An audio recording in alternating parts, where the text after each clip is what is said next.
Test natin tong mga unit na naka-line up sa atin ngayong umaga. So, ayan. Lahat yan kinuha na, guys. Shoutout natin isa-isa. Ito para kay Sir Mark. WE 5.1K.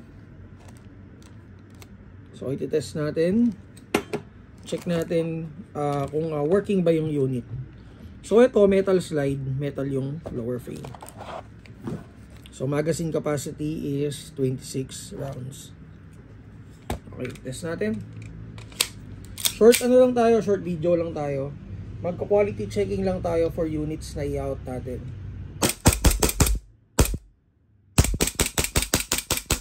Yan. So price nito ngayon is 5.4. Makikita nyo sa inventory sale natin.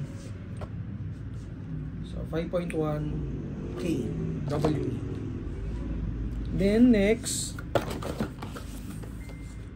ito guys, for COD para kay Sir Resurrection. Ito rin, 5.1K.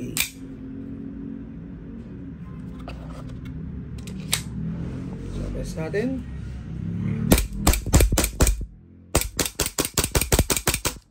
Ayan. So, ayan guys. WE 5.1K. The same dun sa nauna natin tines. Then next, itong, ano tawag dito? TMS. So dami ng unit. Nakalimutan ko na TMSNA guys. Ito yung tinest namin nung nakaraan. TMSNA na Joker MK2C Special Edition. So ito yung naka-compensator na ganyan guys. So combination niya is green at saka itong violet.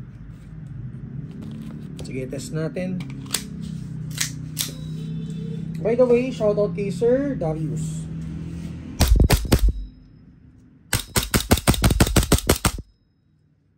So, makikita nyo ito sa TMSNA folder natin. By the way, nagbibigay ako ng discount dito sa mga TMSNA natin.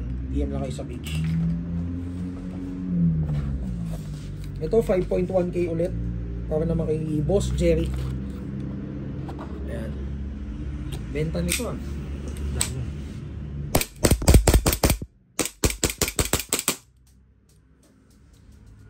So 5.1K guys.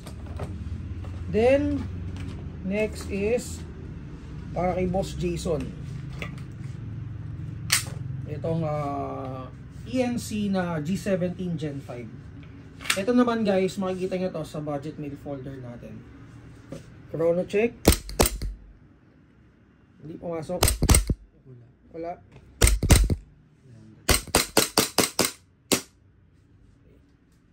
So ito naman, metal slide, and then yung frame niya is polymer. So G17, G5. Then yung huli, shoutout kay Sir Adam. Ito, double bell na M92 Taurus. So isa to sa mga best selling unit natin. Kasi kumbaga ito yung pinaka entry level natin na sa ano siya, 4K. M92 Taurus. And then may kasama na rin siya case guys.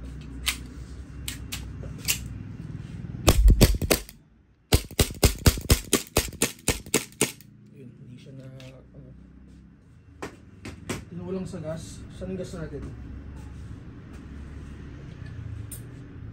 Pag gano'n na hindi nag-slide lock, possible kulang sa gas.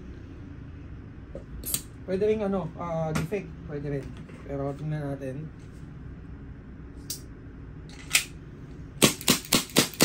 Okay. So okay yung unit. So M92 Taurus, double bell. Check nyo guys sa budget meal natin. Okay, so for inquiries, mag-PM kayo sa page natin.